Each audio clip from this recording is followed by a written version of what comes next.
कलयामि कलिध्वंसम् कविं लोकदिवाकरम् यस्य गोभिप्रकाशाभिराविद्यं निहतं तमः वाळि परकालन् वाळि कलिकन्ये वाळि कुरयलूर् वाळेन्दन् वाழியரோ மாயோனை வாழ்வலியால் மந்திரங்கொள் மங்கையர்கோன் தூயோன் சுடர் மானவேல் நெஞ்சுக்கிருள் கடிதீபம் அடங்கா நெடும் பிறவி நஞ்சுக்கு நல்லவமுதம் தமிழ நன்னூல் துறைகள் அஞ்சுக்கிலக்கியம் ஆரணசாரம் பரசமய பஞ்சு கனலின் பொறி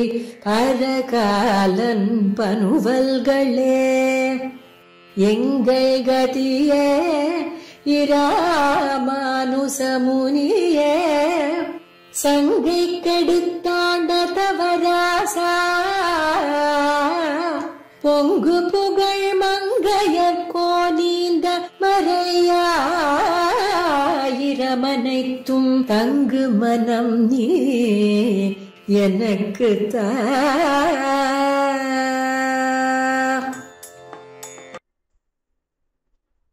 कलयामि कलिध्वंसं कविं लोकदिवाकरं यस्य गोभिः प्रकाशाभिराविद्यं निहतं तमः.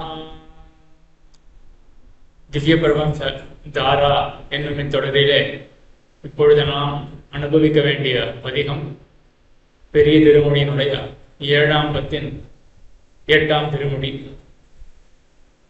தேரழந்தூர் திருவழந்தூர் என்னும் திவதேசத்தை குறித்து ஆமருவி அப்பன் என்று அங்க எம்பெருமான் எழுந்திருக்கிறான். அவனை குறித்து ஆழ்வாருடைய மங்களாசாசனம். பெரிய திருமொழியில் பிரதானமாக அர்ச்சாவதார அனுபவமாக தான் செல்லும். முதல் பதிகம் ஆடினேன் வாடி என்கிற பதிகம். அதில் எம்பெருமான் ஆழ்வாருக்கு திருமந்திரத்தை கொடுத்தான். திருமந்திரத்தினுடைய அர்த்தத்தையும் கொடுத்தான். திருமந்திரத்தினுடைய அர்த்தம், பிரதானமான அர்த்தம் என்ன என்றால் எம்பெருமானுடைய சௌலபியம். நாராயண என்ற அந்த திருநாமத்துக்கு பல அர்த்தங்களை சொல்லுவார்கள். அதில் முக்கியமான அர்த்தம் சௌலபியம். அந்த சௌலபியத்துக்கு எல்லை நிலை என்ன என்றால் அர்ச்சாவதாரம். ஆகையால் திருமந்திரத்தினுடைய அர்த்தத்தை மேலும் அனுபவிக்க வேண்டும் என்பதற்காக எல்லை நிலமான அர்ச்சாவதாரத்தை மங்களாசாசனம் செய்ய தொடங்கினார் திருமுகை ஆழ்வார். ஆழ்வாருக்கு இந்த அர்ச்சாவதாரத்தில் திமாத்திர பிராமணியம் இருந்த பொழுதிலும் இந்த சம்சாரத்தினுடைய வெக்காயம், அதாவது இதனுடைய தாபம் அவ்வப்பொழுது ஆழ்வாருடைய திருவுள்ளத்துக்கு தோற்றும் பொழுதெல்லாம் எம்பெருமானை நீங்க வைக்காதே என்றும் ஆழ்வார் எம்பெருமானை பிரார்த்திப்பார். மாற்றம் உள்ள என்ற கடைசி பதிகம், பெரிய திருமொழியினுடைய கடைசி பதிகம் 11ஆம் பத்தினுடைய 8ஆம் பதிகம்.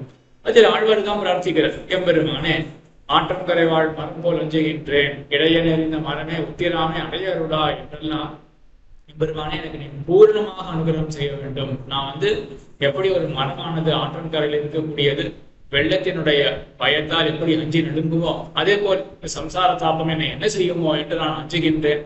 எனக்கு நீ இந்த எண்ணத்தை விளைவித்தாய், ஆனால் உன்னுடைய திருவடிகளை கொடுக்கவில்லையே, அதனால பூரணமாக அனுகிரகம் செய்ய வேண்டும் என்றெல்லாம் ஆழ்வார் திருமங்கை ஆழ்வார் பிரார்த்திப்பார். இவற்றையெல்லாம் திருநிலந்தாண்டக வியாக்கியான அவதாரிகையில் நம் ஆச்சாரியர்கள் தெரிவித்துள்ளார்கள். ஆழ்வாருக்கு திருமந்திரத்தை காட்டின பிறகு ஆழ்வாருக்கு அந்த அபாரமான ஆசை அச்சாவதார அனுபவத்தில். ஆனாலும் எம்பெருமானுக்கு ஒரு கவலை என்ன என்றால், ஆழ்வார் ஒரு கால் ஸ்ரீவைகுண்டத்தை மறந்துவிட்டு இந்த சம்சாரத்தில் இருக்கிறான் என்று எண்ணி விடுவாரோ என்று எம்பெருமானுக்கு தயக்கம், பயம். இந்த லோகத்தில் இருக்கும் பொழுது அர்ச்சாவதாரத்தை அனுபவிப்பது சரி, அந்த அனுபவமே தொடரட்டுமே என்று ஒரு சங்கை எழலாம். திருமாலையாண்டாருடைய காலத்தில் அழகரை அனுபவித்துக் கொண்டிருந்தார்கள் சில ஆச்சாரியர்கள், திருமாலையாண்டார் கூட. அப்பொழுது ஒரு சிந்தை ஏற்பட்டது ஆச்சாரியர்களுக்கு, ஸ்ரீவைகுண்டத்துக்கு போய் குணானுபவம் பண்ணணும், கைங்கரியம் பண்ணணும். குணானுபவ ஜனித்த பிரீத்தி காரித்த கைங்கரியம் என்று குணானுபவத்தால் ஏற்படக்கூடிய பிரீத்தி அது தூண்ட எம்பெருமான் திருவடிகளில் கைங்கரியம் என்றுதான் ஆத்மாவுக்கு சொரூபம் தான் ஸ்ரீவைகுண்டத்துல போய் பண்ண போறோம். அதேதான் இங்க அழகர் திருவடி வாரத்துல அதேதான் செய்யணும் என்றால் அதுவே போதுமே, எதுக்காக ஸ்ரீவைகுண்டம் போகணும் என்ற ஒரு சிந்தையிட அதற்கு ஆச்சாரியர்கள் பதில் உரைத்தார்கள், உண்மைதான், இதுதான் நீங்க போய் ஸ்ரீவைகுண்டத்துக்கு ஸ்ரீவைகுண்டத்துக்கு போயிட்டு இதெல்லாம் பண்ண போறோம். ஆனா இங்க இருக்கும் பொழுது 2 மணி நேரம் 3 மணி நேரம் பகவத குண அனுபவம் பண்ணினாலும் 2 மணி நேரம் 3 மணி நேரம் எம்பெருமானுடைய கைங்கரியத்தில் ஈடுபட்டால் அதற்கு பிறகு உடம்பு சிரமத்தை கொடுக்கும். இடுப்பு நோவும் கால் கடுக்கும் என்றெல்லாம் சிரமம் ஏற்படும் இந்த லோகத்தில். ஆச்சாரியர்களுக்கு வெறும் திருமண சிரமம் மட்டும் தான் தெரிஞ்சது. நமக்கெல்லாம் மானசமான சிரமம். 5 மணி நேரம் 5 நிமிஷம் பெருமான தொடர்ந்து இணைக்க முடியுமா என்றால் நம்மளுடைய மனசுலாம் அது சரிபடாது. அது மாதிரி ஒரு பழக்கம் கிடையாது நம்ம மனசுலையும். ஆக ஆசை இருந்தாலுமே கூட இந்த பிரகிருதி சம்பந்தம் இருக்கிற வரையில் நிரந்தரமான கைங்கரியம் என்றது கூடவே கூடாது. ஆகையினால இந்த லோகத்துல ருச்சி விடையலாம், அர்ச்சாவதார திருமேனியில ருச்சி விடைந்தாலுமே கூட இதுவே நிரந்தரமான அடிமை செய்யக்கூடிய ஸ்தானம் என்று எண்ணவே முடியாது. சம்சாரமானது அது பிரகிருதி சம்பந்தம் கொண்டிருக்கிறபடினால அது நிச்சயமா பகவத் ஸ்வரூபத்தை மறைக்கக்கூடியதாக தான் இருக்கும். ஆகையினால இங்கிருந்து விடுபட்டு எம்பெருமானை அடைய வேண்டும் என்றுதான் எல்லோருக்குமே ஆசை ஏற்பட வேண்டும்.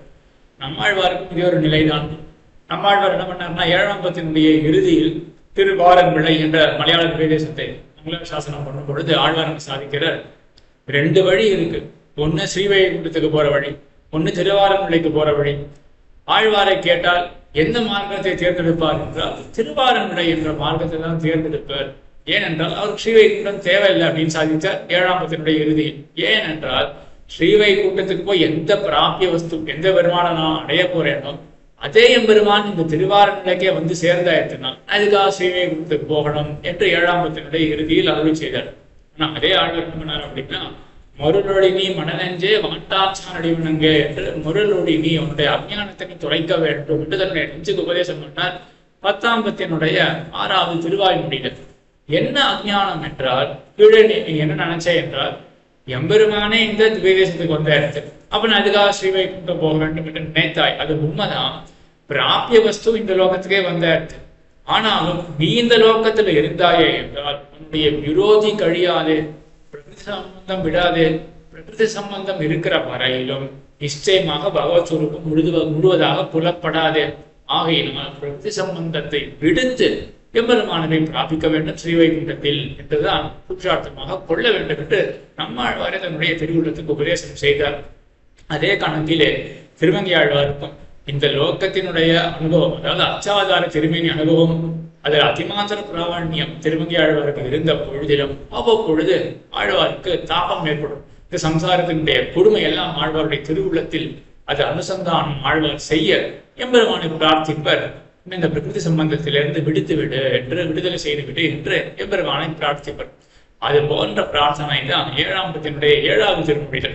இதே திவ்யதேசம் தேரெழுந்தூர் என்ற திவ்யதேசத்துலதான் திருவுக்கும் திருவாகிய செல்வா தெய்வத்துக்கு அரசே செய்ய கண்ணா உருவச்சென்றுடராடி வல்லானே உலகுண்ட உருவா பெருமார்வா ஒருவர் காட்சி உய்யும் வகையிருந்தால் உடனின்ற ஐவர் என் முன்பு பொழியாத அறிவித்தின்றிட அஞ்சி நின் அடைந்தேன் நடுந்தூர் மேற்று நின்ற வம்மானே ஒழியாத அறிவித்தின்றிட அஞ்சி நின் அடைந்தேன் என்று எம்பெருமானே அவனுடைய திருவடிகளை பற்றினேன். ஏன் என்றால் இந்த இந்திரியங்கள் படுத்துற பாட்டை தாங்க முடியாமல் இந்த இந்திரியங்களே என்னுடைய வசத்துல இல்லை. ஆகையினால எம்பெருமானே இந்த பிரகிருதி சம்பந்தத்திலிருந்து என்னை நீ எப்படியாவது இந்த சம்பந்தத்தை எனக்கு அகற்றி கொடுத்து விடு, அவனுடைய திருவடிகளை கொடுத்து விடு என்று 7ஆம் பத்தினுடைய 7வது திருமுடியில ஆழ்வார் பிரார்த்தித்தார். அந்த பிரார்த்தனைக்கு இணங்க எம்பெருமான் என்ன பண்றான் அப்படின்னா ஆழ்வார்களை சொல்றான், அழீர் உம்முடைய திருவுள்ளத்தில் நான் குடிபுகுந்தேன். நான் எப்படிப்பட்டவன் என்றால் பிரம்மாதிகள் தேவர்கள் கூட கிட்ட முடியாத ஒரு நிலையில் இருக்கக்கூடிய நான் எல்லாவற்றையும் விட்டு விட்டு உம்முடைய திருவுள்ளத்திலே புகுந்திருக்கிறேன். இதுக்கு மேல நான் என்ன செய்ய வேண்டும்? இந்திரியங்களால தாக்கப்படுறேன் அப்படின்னா தானே என்ன ஆகும்? அப்போ இந்திரிய விஷயத்தை வர, அப்போ பகவத் ஸ்மரணம் இல்லாமல் போகும், பகவத் சம்பந்தம் இல்லாமல் போகும் என்றுதானே இந்திரிய விஷயத்தை ஏற்படுமே என்றால் அதனால் இருக்கக்கூடிய தாக்கம் என்ன? பகவானை மறக்கிறது, பகவானுடைய சம்பந்தம் விட்டு போறது என்றுதான்.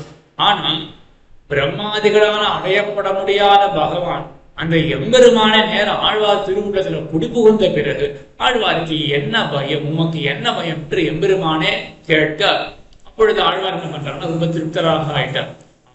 அப்படியேப்பட்ட அப்பேற்பட்ட எம்பெருமானே அவனுடைய உள்ளத்துல புகுந்திருக்கானே, எனக்கு என்ன கவலை? இந்திரிய விஷயத்தை அப்படின்றத பத்தி நான் ஏன் கவலைப்படணும்? ஆழ்வார்களுக்கெல்லாம் என்ன தாற்பயம்னா ஆழ்வார்களுக்கு இந்திரிய விஷயத்தை அப்படின்றது இருக்கான நமக்கு தான் இந்திரியங்களுக்கு வசப்பட்ட தன்மை இருக்கு. இந்திரியங்கள் போன போக்குல நான் மனசை போக விட்டுருவோம், மனசை கட்டுப்படுத்த தெரியாம நான் தான் சிரமப்படுவோம். ஆழ்வார்களுக்கு இந்த சிரமம் கிடையாது என்றால் அவர்கள் தான் மயர்வதன் மதிலும் அருள பெற்றவர்களாச்சே என்றாலும் அவர்கள் அந்த உடம்பை பார்க்கும் பொழுதெல்லாம் அவர்களுக்கு பயம் வரும். இது என்னதான் செய்யுமோ, நாளைக்கு என்ன ஒரு சிந்தனையை ஏற்படுத்துமோ தெரியாது அப்படின்ற பயமானது ஆழ்வார்களுக்கும் கூட இருக்கும். அப்பொழுதுதான் அவர்கள் எம்பெருமான பிரார்த்திப்பார்கள். இந்த உடம்பு இருக்கிறபடினால நாளைக்கு என்ன ஆக போகுதுன்னு தெரியலையே என்றுதான் அவர்களுடைய பயம்.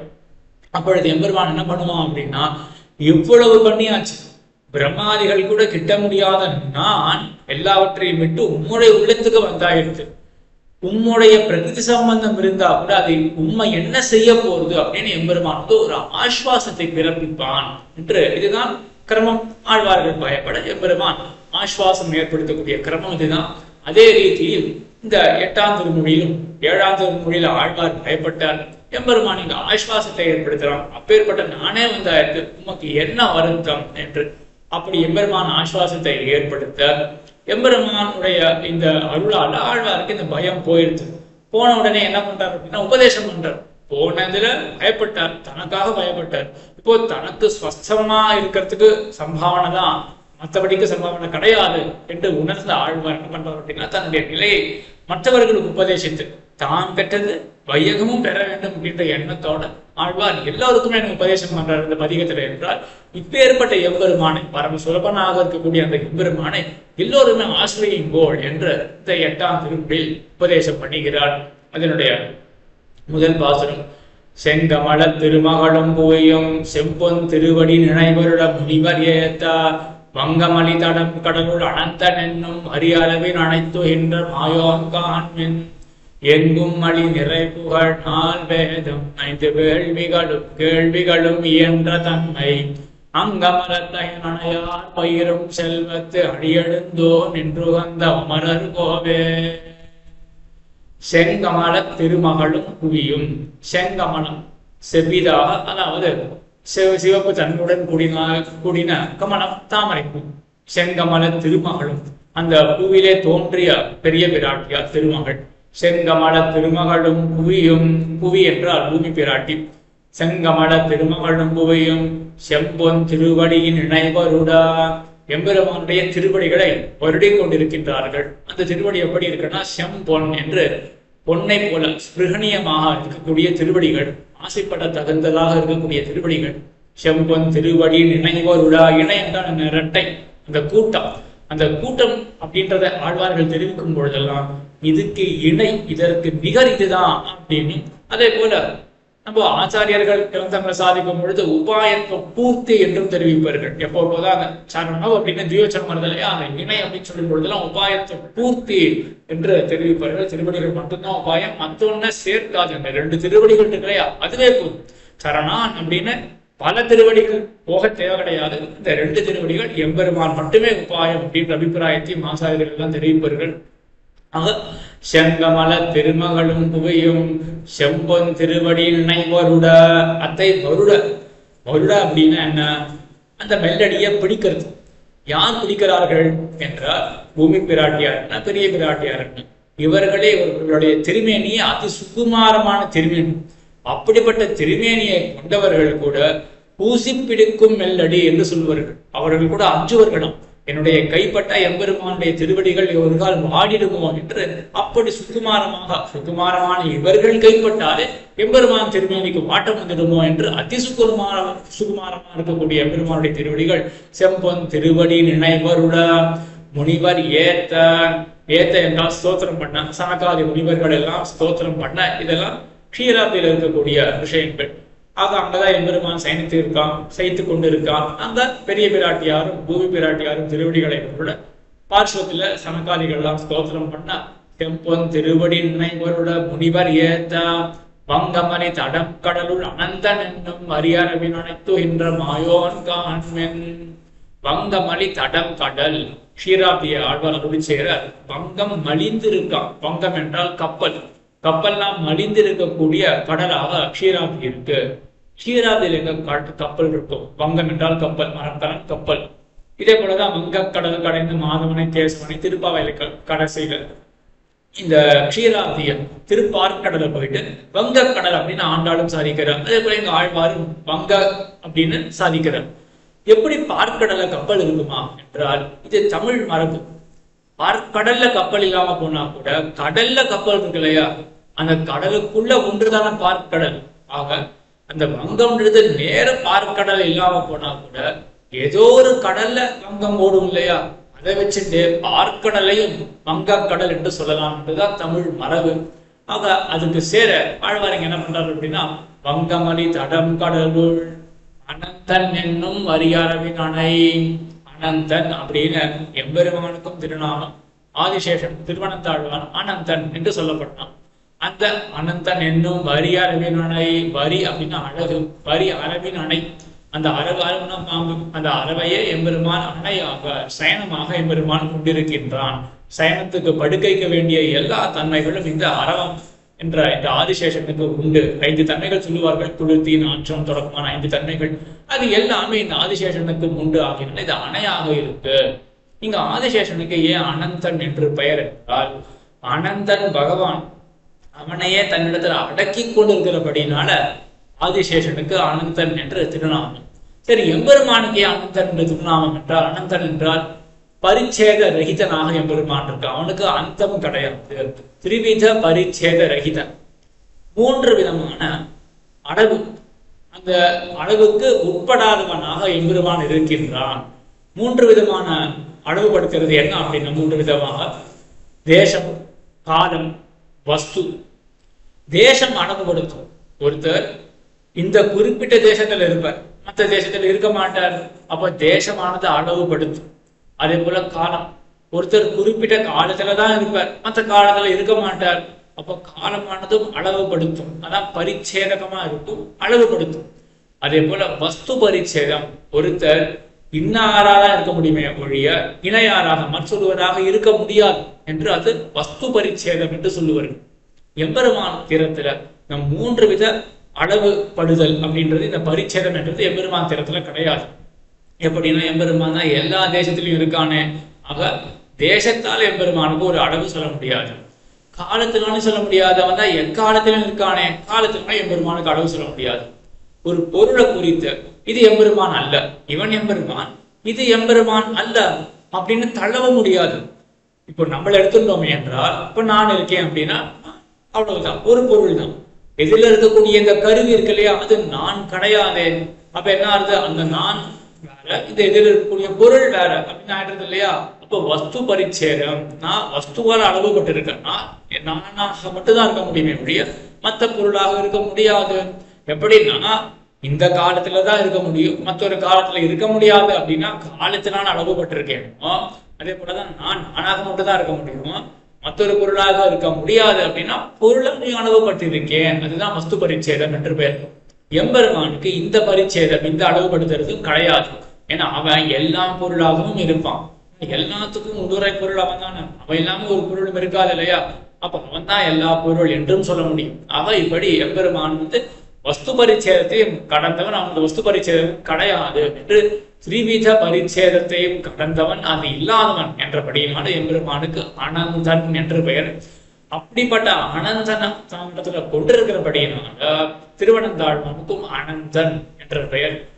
அப்படிப்பட்ட வரியாரவின் அனைத்து என்ற மாயோன் கான்மென், அப்படிப்பட்ட ஆச்சரியமான எம்பெருமான் மாயவன். மாயோன் கான்மென் எங்குமடி நிறை புகழ்நாள் வேகம்.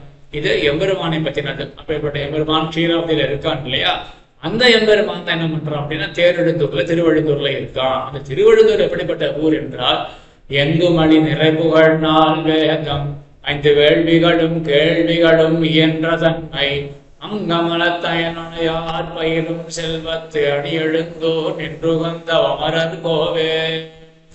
எங்குமணி நிறை புகழ் 4 வேதம். இங்க இருக்கக்கூடிய அந்தணர்கள் எல்லாம் 4 வேதத்தை கற்றவர்கள்.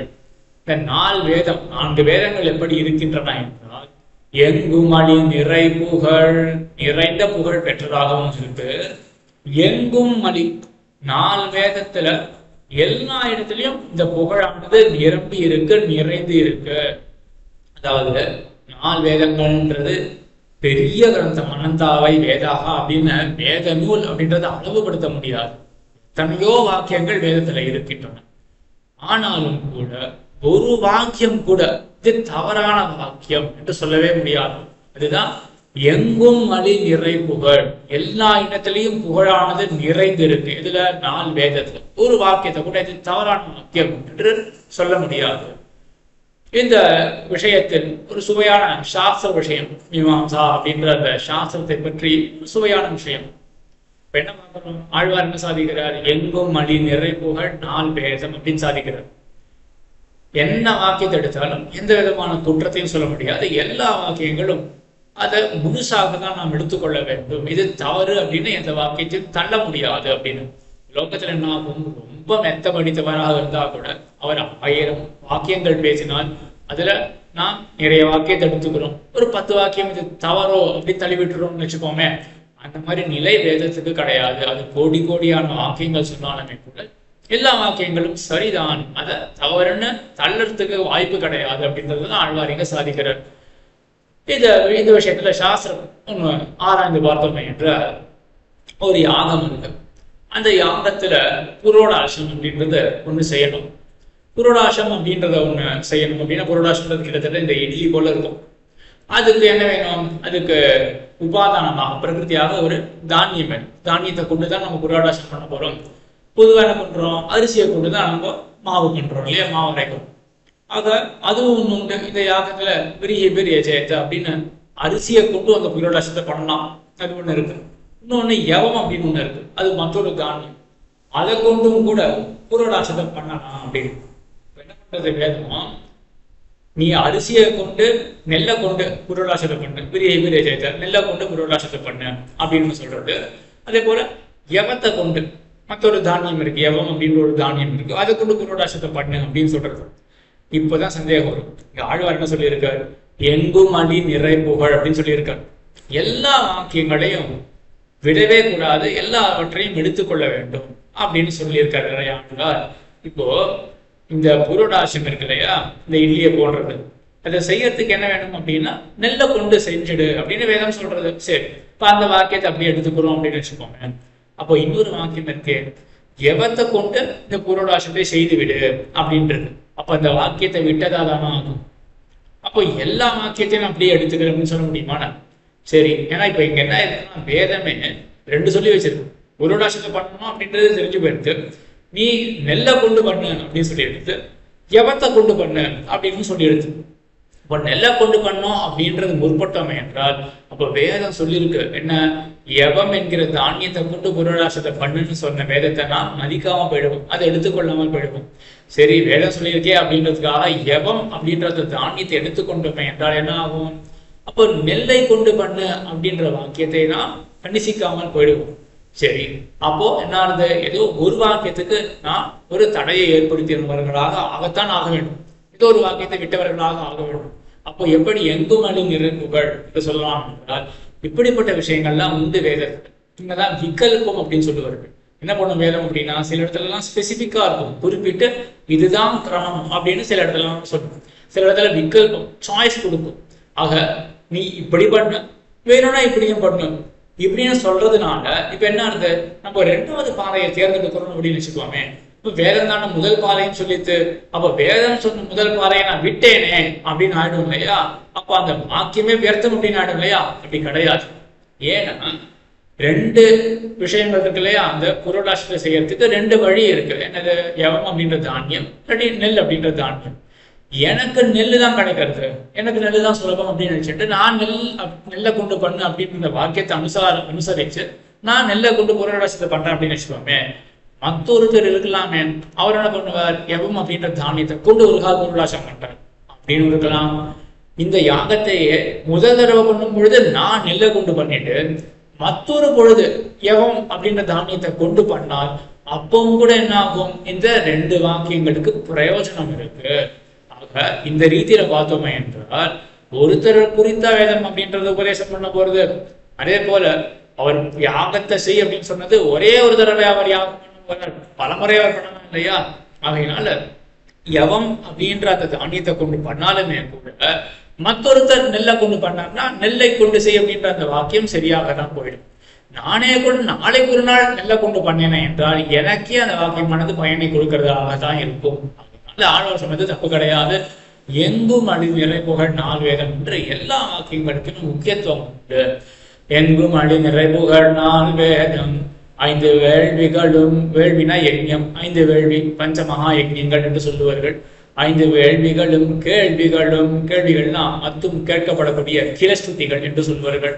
5 வேள்விகளும் கேள்விகளும் இயன்ற தன்மை, இயன்ற என்றால் இயற்றியை பெற்ற, இயன்ற இத்தனால் இந்த வேதம் என்ன, அதே போல கேள்விகள் என்ன, வேள்விகள் என்ன, இந்த வேள்விகள் எல்லாம் செய்யறதுனால இவர்களுக்கு இயற்றி வந்திருக்கு. இயற்றி அப்படின்னா அதிசயம், மேன்மை. அதையே இயன்ற தன்மை, அதையே இவர்களுக்கு சுபாவமாக இருக்கு. இந்த வேதங்கள் வாசிக்கிறது என்ன, யாகங்களை செய்யறது என்ன, இதனாலேயே இவர்களுக்கு ஒரு மேன்மை. அந்த மேன்மையே இவர்களுக்கு இயல்பான ஒரு சுபாவமாக அமைந்திருக்கு. இயன்ற தன்மை அங்கமலத்தயனையார் பயிலும் செல்வத்து அணி எழுந்தோர். அங்க இருக்கக்கூடியவர்கள்ல இப்ப 4 பேர்ல கற்கிறார்கள் இல்லையா, எப்படி இருக்கார்கள்னா அங்கமலத்தயன், அங்கமலத்து அப்படிப்பட்ட அழகிய கமலம் இருக்கு இல்லையா, அதுல பிறந்தவன் பிரம்மா சதுர்முகன், அவனை ஒத்தவர்கள். அங்கமலத்தயன் அணையார், அவனை ஒத்தவர்கள். அப்படிப்பட்டவர் பயிலக்கூடிய நித்தியவாசம் செய்யக்கூடியது அங்கமலத்தயன் அணையார் பயிரும் செல்வத்து. இதுதான் அந்த ஊருக்கே சிறப்பு. என்ன செல்வம் அந்த ஊருக்கு என்றால் பெரிய பெரிய மாளிகைகள்லாம் இருக்கு என்றெல்லாம் கிடையாது, அதுவும் இருக்கு அப்படின்னு சொல்ல போறார். ஆனா இதுதான் பெருத்த செல்வம். என்ன அப்படின்னா வைதிகர்கள்லாம் அங்க வர்த்திக்கிறார்கள், இருக்கிறார்கள். அங்கமலத்தயன் அணையார் பயிரும் செல்வத்து அணியழுந்தோர் நின்று வந்த அமரர் கோவே. இப்படிப்பட்ட அழகான அடுந்தூர்ல பெருமான் நின்று வந்தான்.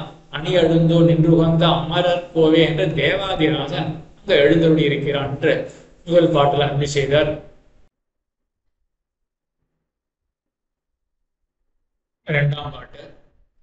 முன்னே உலகும் இருள் மண்டியுண்ணா முனிவரோடு தானவர்கள் திசைப்பார் வந்து பண்ணுகளை 4 வேத பொருளை எல்லாம் பரிமுகமாய் அருளியம் பரவன் காண்மின். சென்னல் மலி கதிர் கவரி வீச சங்கமவை முரடச் செங்கமல மலர ஏறி அன்னமலி பெடையோடும் அமரும் செல்வத்து அணியெழுந்தோர் நின்று கந்த அமரர் கோவே. முன்னே உலகும் இருள் மண்டி உண்ண, இந்த எல்லா லோகங்களையும் முன்னே உலகும் இருள் மண்டி உண்ண, அந்தகாரமானது சூழ்ந்ததாம் இருள். ஆக இருட்டானது சூழ எம்பெருமான் என்ன பண்ணா என்றால் முன்னே உலகும் இருள் மண்டி உண்ண முனிவரோடு தானவர்கள் திசைப்ப, எல்லாரும் திசைத்திருந்தார்கள், அதாவது பிரமித்து போயிருந்தார்கள், என்ன செய்ய வேண்டும் என்று அறியாமல் போயிருந்தார்கள். முனிவரோடு தானவர்கள், முனிவர்கள் சத்துவகுணம் தலையெடுத்தவர்கள், தானவர்கள் சத்துவகுணம் இல்லாத ராட்சசர்கள். ஆக சத்துவகுணம் உள்ளவர்கள் என்ன, சத்துவகுணம் இல்லாதவர்கள் என்ன, எல்லோருக்குமே திகைப்பு ஏற்பட்டது.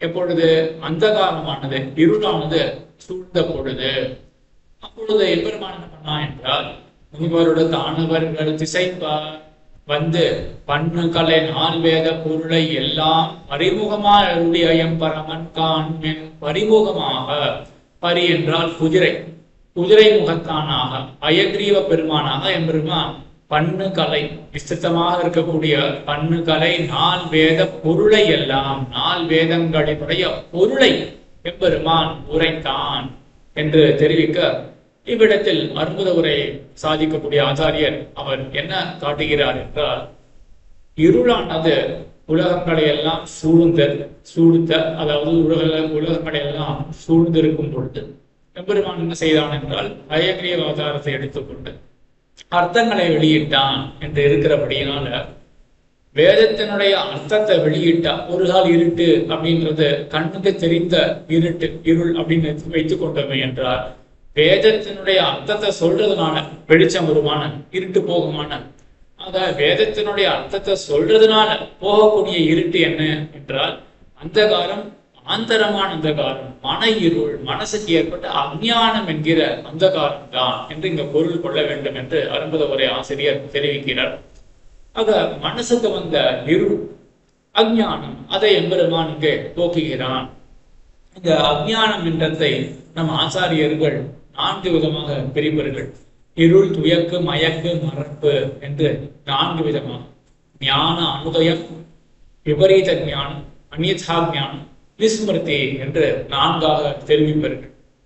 ஞான அனுதயம் என்றால் ஞானமே ஏற்படல, ஒரு விஷயத்தை பத்தி அடிப்படையாகவே அறிந்து கொள்ளவே இல்லை, அதுவும் ஒரு விதமான அஞ்ஞானம், ஞான அனுதயம் என்று.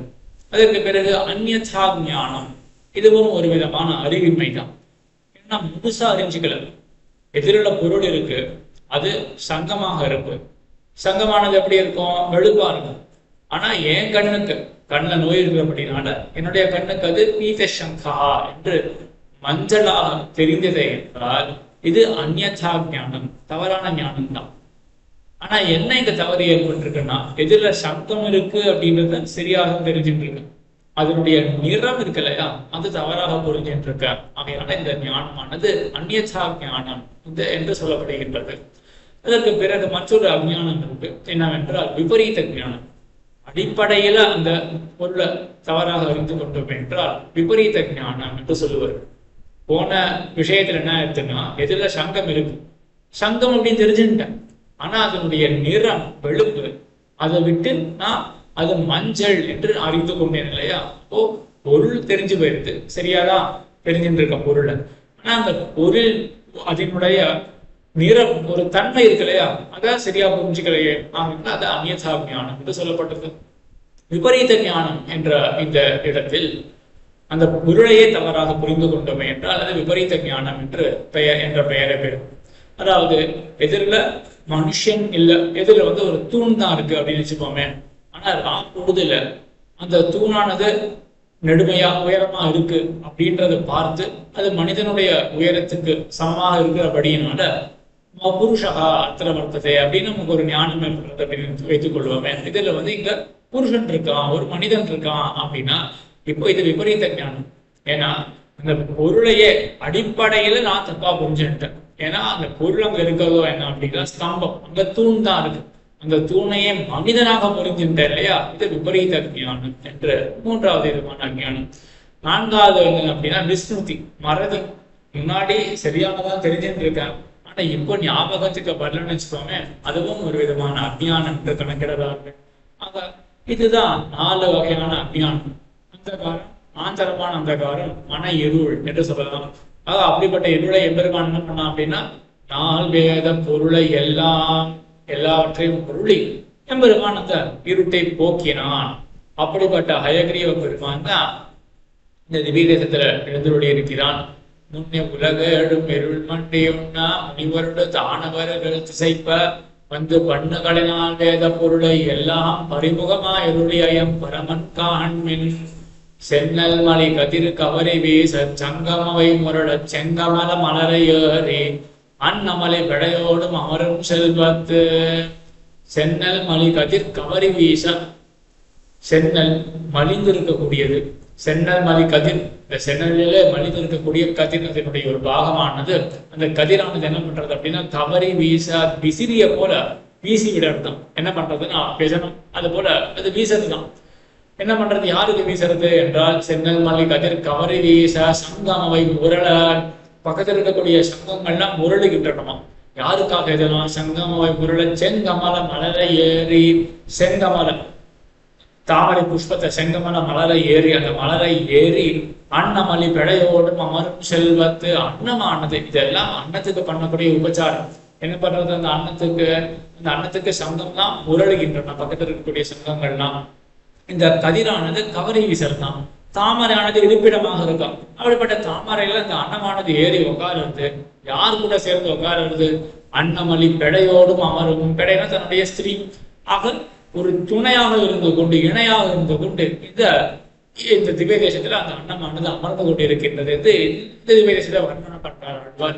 சென்னால் மல்லி கதிர் கவரவே சங்கமவை உள்ள செங்கமல மலரையேறி அன்னமல்லி பெழையோடும் அமரும் செல்வத்து அம்மையெழுந்தோர் நின்று வந்த அமரர் கோவே. 3ஆம் பாட்டு. புலத்தலைய மதவேழும் பொய்கை புக்கு போல் முதலை பிடிக்க அதன் கணிங்கில் நின்று நிலத்திகழும் மலர் சுடரை சொதியே என்ன நெஞ்சிடர் தீர்த்தருடைய என் விமலன் குலத்தலையர் மலைத்திகழ் சிந்தையில் கனகமணியும் கொண்டு வந்துந்தி வயல்கள் தோறும் அடைகள் பாய அனைத்து வரும் பொன்னி வளம் பெருகும் செல்வத்து அணியெடுத்தோ நின்று வந்த அமரர் கோவே. குலத்தலையர் மத வேணம் பொய்கை புக்கு. கஜேந்திர ஆழ்வானுடைய சரித்திரம். குலத்தலைய மத வேடம். மத வேடம் என்றால் மதஜலம் ஒழுகக்கூடிய வேடம் யானை கஜேந்திர ஆழ்வான். அந்த யானையானது எப்படிப்பட்டதாக இருக்குன்னா குல தலையா என்று. தலையா அப்படின்னா தலையானது, அதாவது பிரதானமானது, தன்னுடைய சமூகத்திலே பிரதானமாக இருக்கக்கூடியது இந்த கஜேந்திர ஆழ்வான் என்கிற யானை. அது குல யானையாக இருக்கு. குல அப்படின்னா ஒரு சிறந்த பிறப்பு, அதாவது நல்ல ஒரு இடத்திலே பிறந்த யானையாக இருக்கு. இந்த காலத்துலதான் குதிரை என்றாலே அது சில நாட்டுலதான் நன்றான ஒரு சத்து பெற்ற குதிரையாக இருக்குமா. ஆக அதே போலதான் யானைகள் என்றாலே சில இடத்துல பிறந்தா அந்த யானையானது பெருத்த ஒரு சிறப்புற்று இருக்குமா. ஆக அப்படிப்பட்ட யானையாக கஜேந்திர ஆழ்வான் இருந்தார். குலத்தலைய மத வேடம். அப்படிப்பட்ட வேடம் இந்த கஜேந்திர ஆழ்வான். குலத்தலைய மத வேடம் பொய்கை பூக்கு. ஒரு குலத்தில் போய் எம்பெருமானுடைய திருவடிகளை சமர்ப்பிக்க வேண்டும் என்பதற்காக ஒரு தாமரை புஷ்பத்தை கொய்ய போகும் பொழுது குலத்தலைய மத வேடம் பொய்கை பூக்கு. கோள் முதலை. கோள் என்றால் மிடுக்கு, பலம், பெருத்த வலிமை பெற்ற இந்த ஹாஹு அப்படின்னு அந்த கந்தர்வனுடைய அவனுடைய சாபத்தினாலதான் அவன் முதலையா பிறந்திருக்கான். ஹாஹு அப்படின்னா கந்தர்வனுக்கு பெயர். அந்த கந்தர்வன் வந்து சாபம் பெற்று முதலையாக இருக்கான். அவன் என்ன பண்றான், அவனுடைய சாப விமோசனத்துக்காக திருவடியை பிடிக்கிறான் கஜேந்திர ஆழ்வான் திருவடிய. குலத்தலை மதவேடம் பொய்கை மூக்கு. கோள் முதலை பிடிக்க அதற்கு அணுங்கே என்று. அணுக்கம் என்றால் நடுக்கம், பயத்தோட கஜேந்திர ஆழ்வான் என்ன பண்றான், வெளில வர முடியல. ஜலத்துல வந்து இது ஆகர்ஷணம் பண்றது இந்த முதலையானது அது பிடிச்சு இழுக்கிறது. ஒரு நிலத்துக்கு வர பாக்குறான். பெரிய போட்டி ஏற்பட, பெரிய போராட்டம் ஏற்பட, 1000 தேவ வருஷங்கள் போராட்டம் ஏற்பட அணுகி நின்ற நிலத்திகழும் மலர் சுடரை சொதியே என்ன. அது எம்பெருமான அடைக்கிறது. கஜேந்திர ஆழ்வான் வந்து எம்பெருமான அடைக்கிறான். எப்படி அழைத்தான் என்றால் நாராயணாவோ மணிவண்ணா நாமையாய் அப்படின்னு அழைத்ததாக சிறிய திருமணம்ல திருமங்கை ஆழ்வார் தெரிவிக்கிறார். அதே ஆழ்வார் இங்க என்ன பண்றாரு அப்படின்னா எப்படி அழைத்ததான் எம்பெருமான நிலத்திகழும் மலர் சுடரை சொதி அப்படின்னு எம்பெருமான அழைத்ததான். பெரிய சோதி உருவமாக இருப்பவனே அப்படின்னு எம்பெருமான அழைத்ததான். நிலத்திகழும் நிலா. நிலவு அப்படின்னு இருக்கு இல்லையா, இந்த நிலவு நிலா அப்படின்றது நாம் சந்திரன் அப்படின்னு நினைச்சுட்டு இருக்கோம். ஆனா நிலவு அப்படின்றதுக்கு சந்திரன் அர்த்தம் கிடையாது. சந்திரிகா, சந்திரனுடைய கிரணம் இருக்கு இல்லையா, அதுக்கு நிலா அப்படின்னு பெயர். ஆக நிலத்திகழும், நிலத்தை அது திகழச் செய்கிறது. நிலத்திகழும் மலர் சுடரே சோதி. மலர் சுடர், மலர்ந்து இருக்கக்கூடிய சுடர். இந்த சுடர் தான் சந்திரன் என்கிற சுடர். அதுவே ஒரு ஒளிதான. அதாவது சயின்ஸ் படி சந்திரன்றது வந்து அதுக்கு தனியா ஒளி கிடையாது, சன்னுடைய லைஃப் தான் ரிஃப்ளெக்ட் பண்றது அப்படின்னு. இருந்தாலும் அந்த காலத்தில் இருக்கக்கூடிய புராணங்களுக்கு சேர நிலத்திகழும் மலர் சுடரே சோதி என்ன இந்த சந்திரனையே அங்கங்க இரு சுடர் அப்படின்னா தமிழ்ல வரும். அதாவது நம்மளுடைய அருள் செயல்லாம் வரும் இல்லையா, இரு சுடர் அப்படின்றது சந்திர சூரியர்கள். ஆக சூரியன் எப்படி ஒரு சுடரோ அதே போல சந்திரன் ஒரு சுடர் தான் என்று இந்த புராணங்கள் அடிப்படையில. ஆக நிலத்திகழும் மலர் சுடர் ஏயை. ஆக மலர் சுடர் என்று மலர்ந்து இருக்கக்கூடிய சுடர் எது, இந்த சந்திரன். அதனுடைய திகழ்கின்றது. எது திகழ்கின்றதுனால் அதனுடைய நிலவு, அதனுடைய நிலாவானது திகழ்கிறது. நிலா அப்படின்னா சந்திரிகா, கிரணங்கள். அப்படிப்பட்ட கிரணங்கள் திகழ பெற்ற இந்த சந்திரன். அந்த சந்திரனை ஒத்த சுடராக எம்பெருமான் இருக்கான். நிலத்திகழும் மலர் சுடர் ஏய் சோதி. அத்த ஏய் சோதி அப்படின்னா ஏய் அப்படின்னா ஏய்ந்து இருக்கிறதுனா பொருந்தி இருக்கிறது, அதற்கு ஒப்பாக இருக்கிறது. ஆக சந்திரனுக்கு ஒப்பான ஒரு சோதியாக எம்பெருமான இருக்கான். அந்த எம்பெருமான கூப்பிடுறது இந்த யானை. நிலத்திகழும் மலர் சுடரை சோதி என்ன என்று சொல்ல நெஞ்சிடர் தீர்த்தருடைய நிமலன் காண்மன். எம்பெருமானுக்கு குற்றமே கிடையாது. பக்தன் அடைத்தான் என்றவுடன் யானை கத்தினது அப்படின்றதுக்காக எம்பெருமான் கைவிடல. எம்பெருமான் அந்த பக்தனுடைய கூக்குரல் அதை பொறுக்காமல் எம்பெருமான் ஸ்ரீ வைகுண்டத்திலிருந்து பகவதஸ்வராய நமஹ என்று எம்பெருமான் அதி வேகத்தோட எம்பெருமான் அந்த கஜேந்திர ஆழ்வானை ரட்சித்தான். நிலத்திகழும் மலர் சுடரே சோதியே என்ன. நெஞ்சிடர் தீர்த்தருடைய அந்த யானையினுடைய நெஞ்சிடர். என்ன இடர், அந்த நெஞ்சத்துலதான் இடர், உடம்புல இடர் கிடையாது. நெஞ்சத்துல என்ன இடர் என்றால் எம்பெருமானுக்கு கைங்கரியம் பண்ண முடியலையே அப்படின்னு அந்த நெஞ்சிடர் எம்பெருமான் தீர்த்து கொடுத்தான். நிலத்திகழும் மலர் சுடரே சோதியே என்ன நெஞ்சிடர் தீர்த்தருடைய என் விமலன் காண்மன். மலைத்திகள் சந்தையில் கனகமணியும் கொண்டு மலை அப்படின்றது சக்கிய மலை. இந்த பர்வதம் காவேரிக்கு ஊற்றாக இருக்கக்கூடிய பர்வதம் சக்கிய பர்வதம், கர்நாடகாவில் இருக்கக்கூடிய பர்வதம். அந்த பர்வதத்திலிருந்து தான் அந்த காவேரி என்பது வருகிறது. அந்த பர்வதத்திலிருந்து வரக்கூடிய இந்த காவேரி மலைத்திகள் சந்தையில் கனகமணியும், சந்து என்ன, சாந்தனம் சந்தனம், அது என்ன, அகில் என்ன, சந்த அகில் கனகமணியும் கொண்டு, கனகம் என்றால் இது சுவர்ணம், தங்கம், அப்புறம் மணி, மற்ற ரத்னங்கள் எல்லாவற்றையும் கொண்டு வருது இந்த காவிரியானது. சந்தையில் கனகமணியும் கொண்டு உந்தி தள்ளுறது, வந்துந்தி வயல்கள் தோறும் மடைகள் பாய, எல்லா வயல்களிலும் எல்லா மடைகளிலும் இந்த காவிரியானது இந்த ரத்தனங்களை எல்லாம் பொழித்து தள்ள மடைகள் பாய அழைத்து வரும் பொன்னி வளம் பெருகும் செல்வத்து எல்லாம் அழைத்து கொண்டு வரக்கூடிய இந்த பொன்னின்றது தான் காவிரி. இந்த காவிரியினால இத்தனை தனங்கள்லாம் அந்த ஊருக்கு வந்து சேர வளம் பெருகும் செல்வத்து, இந்த வளம் மிக்கதாக அந்த செல்வமிக்கதாக இந்த ஊர் இருக்கு. வளம் பெரும் செல்வத்து அணி எழுந்தோர் நின்று உகந்த மலர் கோவே என்று இப்ப காவிரியினால ஏற்பட்ட செல்வம் அந்த ஊருக்கு ஏற்பட்டிருக்கு என்று இந்த 3ஆம் பாட்டை தெரிவித்தார். இதற்கு பிறகு 4ஆம் பாட்டு, சிலம்பு முதல் கலன் அணிந்தோ செங்கட்குன்றம் திகழ்ந்ததன திருவுருவம் பன்றியாகி இளங்கு புவி மடந்த தன இடந்து புல்கி ஈற்றடை வைத்தருடைய எம் ஈசன் காண்யன் புலம்பு சிறை மண்டொலிப்ப பூகம் தொக்க புழில்கள் தோறும் குயில் கூவ மயில்கள் ஆன அலம்பு திரை புனல் புடை சூழ்ந்தழகார் செல்வத்து அணி எழுந்தோ நின்று கந்த அமரர் கோவே. சிலம்பு முதல் கலன் அணிந்தோர், கலன் அணிந்து ஓர் சிலம்பு முதல், சிலம்பு அப்படின்றது வந்து எம்பெருமானுடைய ஒரு ஆபரணம், காலிலே அணியக்கூடிய ஆபரணம் சிலம்பு அப்படின்றது. எம்பெருமானுடையது மேல பொதுவாக காலில் அணியக்கூடியது சிலம்பு அப்படின்ற ஆபரணம், மூப்புறம் என்று சொல்லுவார்கள். ஆக சிலம்பு முதல் அது தொடக்கமாக கலன், கலன் என்றால் அணிகலன் ஆபரணம். சிலம்பு முதல் கலன் அணிந்து எல்லாவற்றையும் அணிந்து கொண்டு ஓர் என்றால் அத்விதீயன், அவனுக்கு இணை இல்லை, அப்படிப்பட்ட எம்பெருமான். சிலம்பு முதல் கலன் அணிந்தோர் செங்கட்குன்றம், செங்கட்குன்றம் என்றது செம்மையாக இருக்கக்கூடிய குன்றம் மேரு பர்வதம். ஏன்னா மேரு அப்படின்ற பர்வதம் தான் பொன்மயமாக இருக்கும் என்று கேள்விப்படுறோம். ஆக பொன்மயமாக இருக்கக்கூடிய அந்த மேரு பர்வதம் திகழ்ந்ததென, அதுவே திகழ்ந்தது என்று ஆச்சரியப்படலாம்படியாக மேரு பர்வதத்தை ஒத்த ஒரு வடிவை கொண்டு, என்ன வடிவம் என்றால் வராக அவதாரம். சிலம்பு முதல் கலன் அணிந்தோ செங்கட்குன்றம் திகழ்ந்ததென திருவுருவம் பன்றியாகி, திருவுருவம் பன்றியாக எம்பெருமான ஒரு திருவுருவத்தை எடுத்துக்கொண்டு பன்றியாகி இளங்கு புவி மடந்த தன இடந்து புல்கி எயிற்றடை வைத்தருடைய எம் ஈசங்காண்யன். இலங்கு புவி, இலங்குகின்ற புவி பூமி பிராட்டியால் இலங்கு புவி மடந்ததனை இடந்து எம்பெருமான் ஈற்றடை வைத்தருடைய எம் ஈசன்காண்மென், தன்னுடைய அந்த போற பற்களிலே எம்பெருமான் வைத்தருடினான்.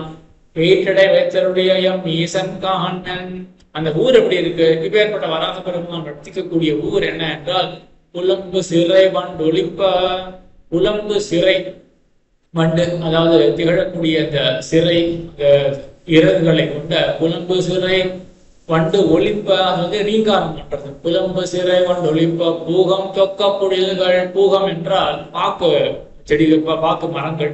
ஆக பாக்கு மரங்கள் பூகம் தொக்க, அது பரவி இருக்கக்கூடிய புலம்பு சிறை வண்டு ஒலிப்ப பூகம் தொக்க புழில்கள். அப்படிப்பட்ட பொழில்கள் என்ன? பூகம் தொக்க பொழில்கள் தோறும் மயில்கள் ஆல, மயில்கள்னா ஆளுதல் என்றால் மயிலுக்கு இருக்கக்கூடிய அந்த ஓசை. அவையெல்லாம் ஓசை போட மயில்களால் அலம்பு திரை புனல் புடை சூழ்ந்த அழகாக செல்வத்து, அலம்புகிற திரை அத்தை உடைய அலம்பு திரை புனல். என்ன புனல்? அந்த புனல் என்றால் நீர். என்ன நீர் என்றால் காவிரி என்கிற அந்த நதிதான். அலம்பு திரை புனல் புடை சூழ்ந்து பார்ஸ்வத்தில பக்கவாட்டத்தில் எல்லாம் சூழ்ந்து இப்படிப்பட்ட அழகான அணியழுங்கூர்ல எம்பெருமான் நித்தியவாசம் பண்ணுகிறான் வராக பெருமாள். அலம்பு திரை புனல் புடை சூழ்ந்த அழகாக செல்வத்து அணியழுந்தூர் நின்று வந்த அமரர் கோவே.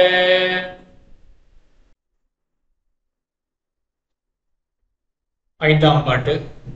சினமேவும் அடலரியின் உருவமாகி திரள் மேவும் இரணியனதாகும் கேண்டு மனமேவு வஞ்சனையால் வந்த பேச்சு மாட உயிர் ஒவ்வியம் மாயோன் காண்மென் இனமேவு வரிவடை கை ஏந்தும் கோவையை வாய் மரகதம் போல் கிழியின் நின் சொல் மனமேவு நடை மடவார் பயிலும் செல்வத்து அடியெழுந்தோர் நின்று வந்த அமரர் கோவே.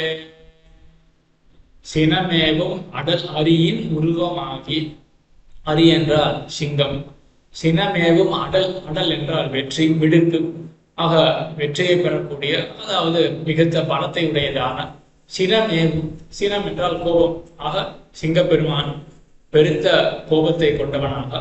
எதுக்கு எம்பெருமானுக்கு கோபம்? தன்னுடைய பக்தன் பிரகலாதனிடத்துல ஹிரண்யகசிபு அபச்சாரப்பட்டான் என்றதுனால அவனிடத்துல கோபத்தை கொண்டு சினமேவும் அடல் அரியின் உருவமாகி, பெருத்த மிடுக்கை உடைய வெற்றியை தரக்கூடிய அந்த உருவத்தை ஏற்றுக்கொண்டு, சிங்க உருவத்தை ஏற்றுக்கொண்டு, திரள் மேவும் இரணியனது ஆகம் கேண்டு, இவனை எதிர்த்து வந்த, இந்த சிங்கப்பிரானை எதிர்த்து வந்த அந்த இரணியன் இருக்கானையா, அவனும் லேசுப்பட்டவன் கிடையாது. அவன் எப்படி இருக்கான் அப்படின்னா திரள் மேவும், திரள் என்ன மறுபடியும் பலம், மிடுக்கு, அவனுக்கும் மிடுக்கு இருக்கு, அவனுக்கும் திரள் இருக்கு, அவனுக்கும் வலிமையானது இருக்கு. அப்படிப்பட்ட எம்பெருமான் அடக்கினான். திரள் மேவும் இரணியனது ஆகம் கீண்டு என்று அவனுடைய அந்த உடலை பெருமான் கிழித்தான். திரள் மேவும் இரணியனது ஆகம் கேண்டு மனமேவு வஞ்சனையால் வந்த பேச்சு மாட, மனமேவு வஞ்சனையால் வந்த பேச்சு, பூத்தனா என்ற அந்த பேச்சு அவ எப்படி வந்தாள் என்றால் மனமேவு வஞ்சனை, அவள் வஞ்சனை செய்ய தாயுருவாகி வந்த பேய் என்று திருவல்லிக்கேணி பதிகத்துல ஆண்டவர் சீரர் வஞ்சனையே மனசிலே ஏற்றுக்கொண்டு வந்தாள்.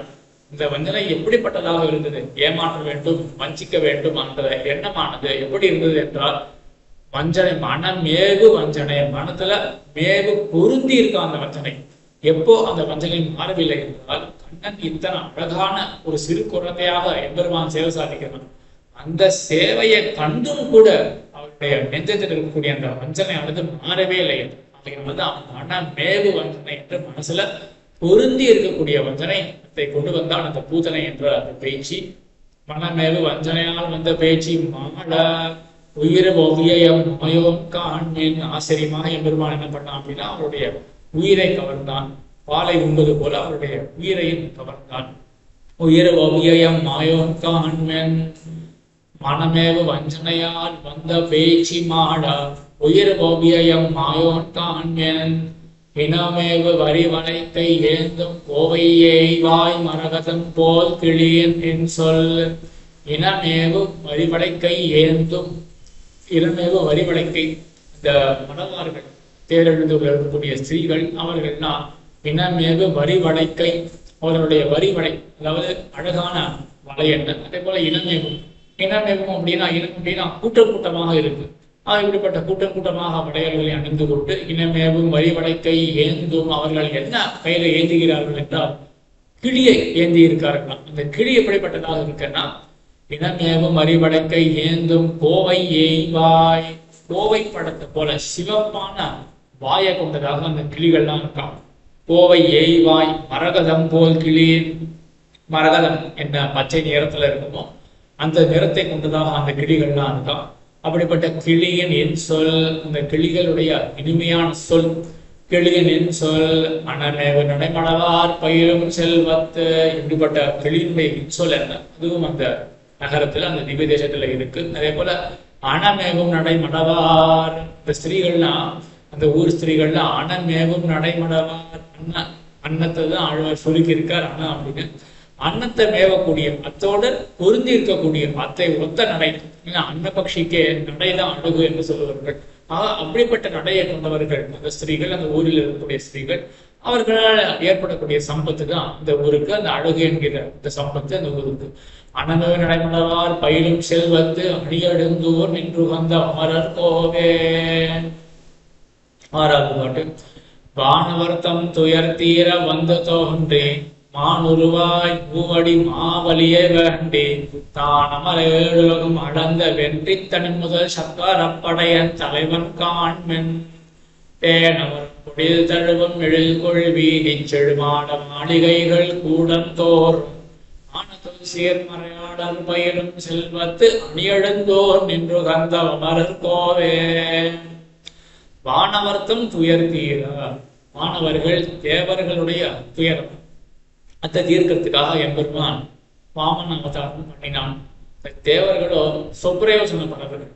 அவர்கள் என்ன தொடரடிப்பொடி ஆழ்வார் போன்ற மற்ற ஆழ்வார்களை போல கைங்கரிய பறவைகளான அவர்களுடைய கைங்கரிய பறவைகளுடைய துயரத்தை தீர்த்தானா சரி. ஆனா சொப்பிரயோசனப்பரலான இந்த தேவர்களுடைய துயரத்தை பெருமான் தீர்த்தான். உலகத்துண்டாய துளசீர் தொண்டரடிப்பொடி என்று அப்படி கைங்கரியத்திலே திளைத்து அதனால் ஏற்படக்கூடிய அந்த சீர் என்ன, அந்த செல்வம் என்ன, அதுல இருக்கக்கூடிய ஆழ்வார்கள் போன்ற மகாபக்தர்கள் அவர்களுடைய துயரத்தை போகிறான். அவர்களுக்கு என்ன துயரம் இருக்க பொழுது பெருமானை காண முடியவில்லையே என்ற துயரம். அத்தை தீர்த்தானா என்றால் அப்படி இல்லை. வெறும் கேவலம் சுப்பிரயோஜனம் பரவர்கள், தங்களுடைய பிரயோஜனத்தை கருதி பெருமானை பிரார்த்திக்கக்கூடியவர்கள், அவர்களுடைய துயரத்தை இந்த தீர்த்தான். வானவருத்தம் துயர் தீர வந்து தோன்றி மானுருவாய் பிரம்மச்சார வடிவத்துல எம்பெருமான் வந்தான். மாமருப்பியாக மானுருவாய் மூவடி மாவலியை வேண்டி, மாவலியை மூவடி எம்பெருமான் வேண்டினான். தன்னுடைய சிறுகாலை காட்டி எம்பெருமான் என்ன பண்ணா அப்படின்னா திருவிக்கிரமனாக வளர்ந்து எம்பெருமான் மூவடி மாவலியை வேண்டி தான் அமர ஏழுலகம் அளந்த எம்பெருமான் திருவிக்கிரம அவதாரத்தை செய்து சர்வலோகங்களையும் எம்பெருமான் அளந்து கொண்டான். தான் ஏழுலகம் தான் அமர ஏழுலகம் அளந்த வென்றி தனி முதல் சக்கரப்படை வெற்றி கொண்ட எம்பெருமான் ஜகத் இதம் பகவதா சிதம் என்று ஜாம்பவனானவர் வரை சாற்றி 32 தடவை லோகத்தை சுத்தினார் என்று கதை கேள்விப்பட்டோம். ஆக எம்பெருமானுக்கு ஜிதந்தே புண்டரிகாட்சயமா போல எம்பெருமானுக்கு வெற்றி ஏற்பட்டது. ஆக வென்றி தனி முதல் சக்கரப்படை, வென்றி தனி முதல் சக்கரப்படை, தனி முதல் சக்கரம். சக்கரம் எப்படி இருக்குன்னா தனித்து இருக்கு, அதுக்கு நிகராக ஒன்றையும் சொல்ல முடியவில்லை.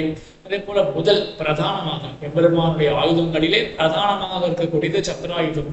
தனி முதல் சக்கரப்படை அப்படிப்பட்ட அந்த ஆயுதத்தை கொண்டவன், சக்கராயுதத்தை கொண்டவன். தனி முதல் சக்கரப்படையன் தலைவன் காண்மென் என விசேஷியானவன்.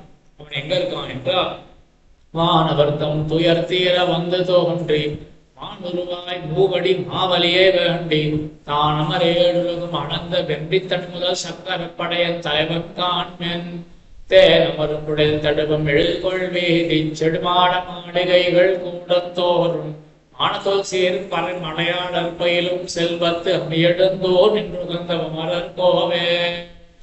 தேனமரும் பொழில் தடுவும் எழில்கொள் வீதி. தேனமரும் பொழில், தேனெல்லாம் நிரம்பி இருக்கக்கூடிய பொழில்கள் சோலைகள்.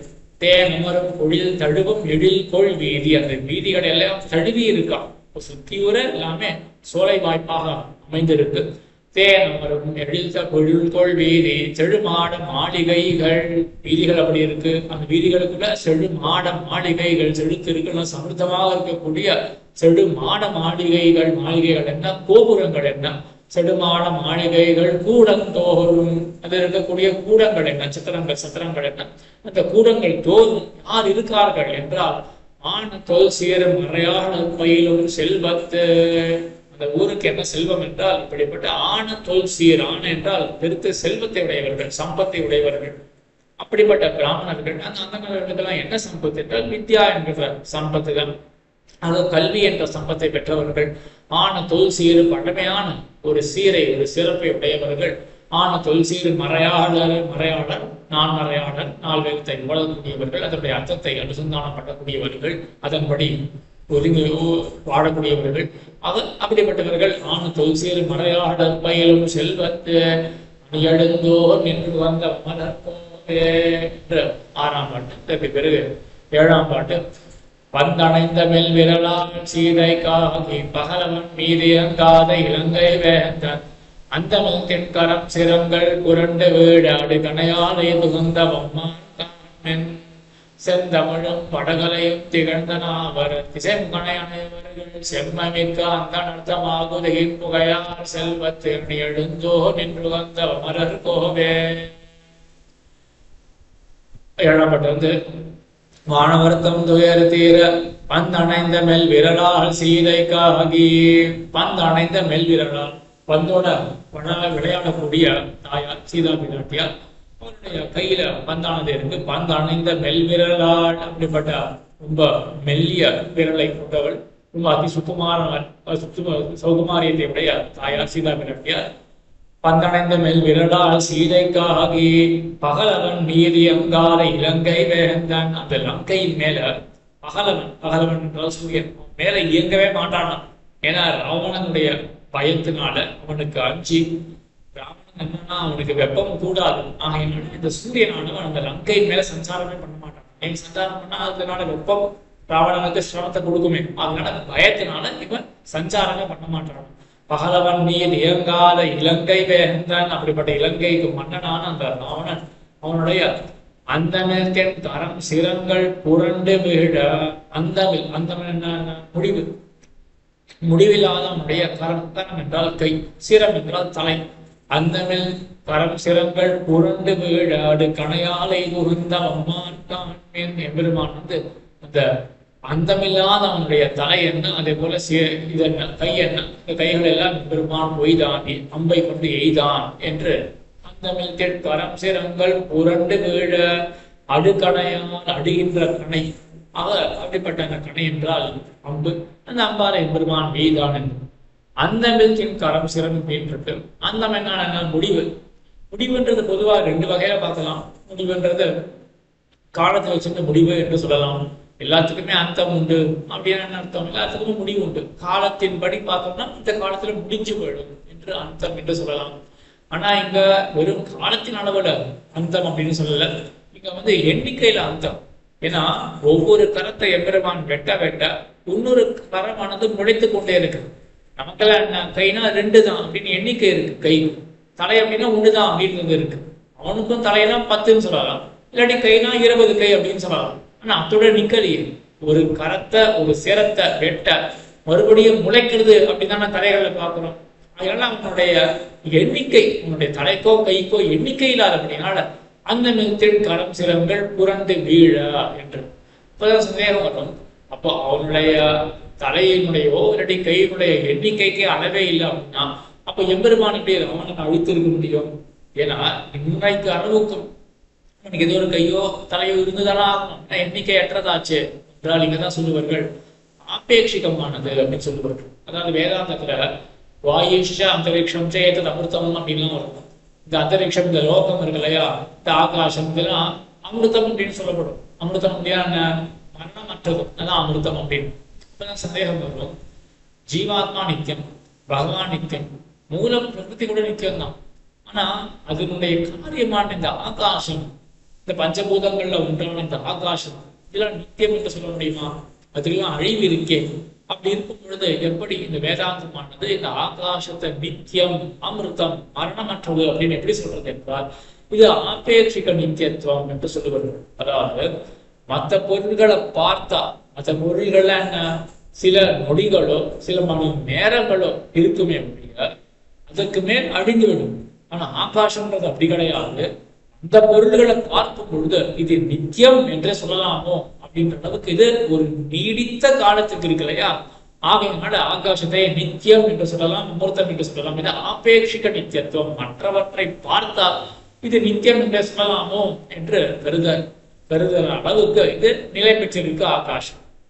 அதே போலதான் இங்க ராவணனுக்கு எண்ணற்ற கைகள், எண்ணற்ற தலைகள், அந்த மில்கின் கரம் சிரங்கள் அப்படின்னா எண்ணிக்கையே கிடையாது என்றால் அப்போ ராவணனுக்கு அழிவே வராது அப்படின்னு அப்படி தாற்பயம் கிடையாது. எண்ணிக்கை கிடையாது அப்படின்னா மிக பெருத்த எண்ணிக்கையை கொண்டது அவனுடைய தலையோ இல்லாட்டி அவனுடைய கரமோ. அப்படிங்கிறதுல ஒரு தடவை எம்பெருமான் அம்பை எய்தானா அவனுடைய உயிர் போகல, மறுபடியும் உழைத்தது அவனுடைய கரமோ சிரமோ. அதனால பலமுறை எய்த வேண்டி இருந்தது அப்படின்றதுதான் தாற்பயம். எண்ணிக்கை இல்லை அப்படின்னு தாற்பயம் கிடையாது, எண்ணிக்கை மிகவும் அதிகம். அதை கருதி அந்த தென் கரம் சிரங்கள் புரண்டு வீழ அது கணையால் எய்துகுந்த வம்மான் காண்மென் செந்தமிழும் படகலையும் திகழ்ந்தனாவர் இசைமுகனையவர்கள் செம்மமிக்க அந்த அர்த்தம் ஆகுதியின் புகையார் செல்வத்து அடியெழுந்தோ நின்று வந்த அமரர் கோவே. செந்தமிழும் வடகலையும் திகழ்ந்த நாவல். செந்தமிழ் என்றால் தமிழிலே உரைக்கப்பட்ட அன்பு செயல்கள், திருவாய்மொழி தொடர்பான திவ்ய பிரபந்தங்கள். அது என்ன? அதே போல வடகலை. வடகலை என்றால் வடமொழியிலே சொல்லப்பட்ட கலையானது வேதம். அந்த திராவிட வேதம் என்ன, சம்ஸ்கிருத வேதம் என்ன, இரண்டையும் பயிலக்கூடியவர்கள். செந்தமிழும் அதை தன்னுடைய நாவிலே திகழக்கூடியவர்கள். அது அவையெல்லாம் தன்னுடைய நாவிலே திகழ்படியாக கொண்டவர்கள். செந்தமிழும் வடகலையும் திகழ்ந்த நாவர் திசைமுகனை அனைவர்கள் சதுர்முகனை பிரம்மாவை ஒத்தவர்கள். தன்னுடைய அறிவாற்றலிலே பிரம்மாவை ஒத்தவர்கள். செந்தமிழும் வடகலையும் திகழ்ந்த திசை முகனை இணையவர்கள் செம்மமைக்க அந்தனர்த்தம் ஆகுதியின் அப்படிப்பட்ட அந்தனர்கள் அவர்களுடைய ஆகுதி, அவர்கள் யாகம் பண்ணும் பொழுது ஆகுதி விடும் பொழுது அதனால் எழக்கூடிய புகையானது அந்த ஆகுதியின் புகையார் செல்வத்து அந்த புகையானது பொருந்தி இருக்கு, பரவி இருக்கு, ஊர் முழுக்க பரவி இருக்கு. அப்படிப்பட்ட செல்வத்தை கொண்டது புகையாறு செல்வத்தை அணியெழுந்தோ நின்று வந்த அமரர் கோவே.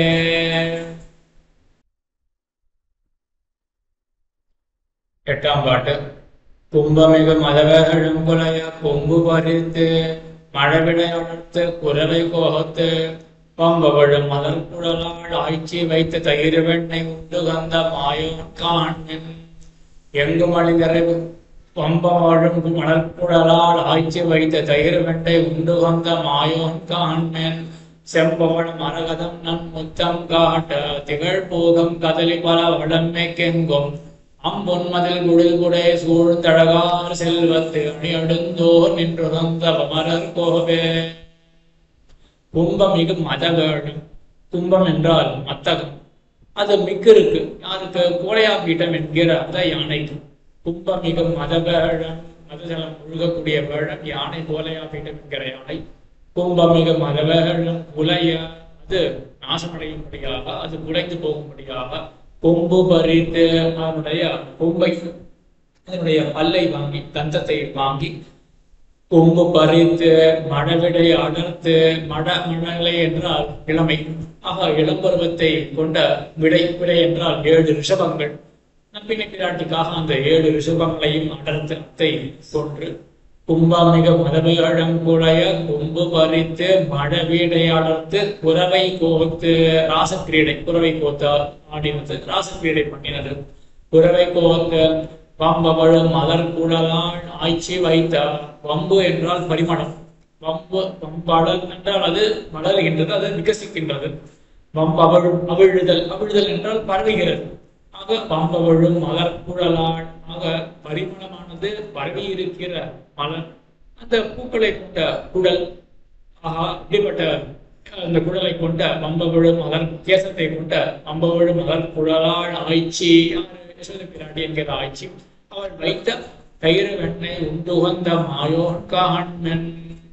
செம்பவளம், அந்த எம்பெருமான் யசோதை பிராட்டியார் வைத்த தயிரையும் வெண்ணையும் உண்ட மாயவன், அந்த எம்பெருமான் எங்க இருக்கான் என்றால் செம்பவளம் மரகதம் நன் முத்தம் காட்டா திகழ் போகம் கதலி பல வளர்மைக்கெங்கும் அம்பொன் மதில் குடில் குடை சூழ்ந்தழகார் செல்வத்தை அணி எழுந்தோர் நின்று வந்த அமரர் கோவே.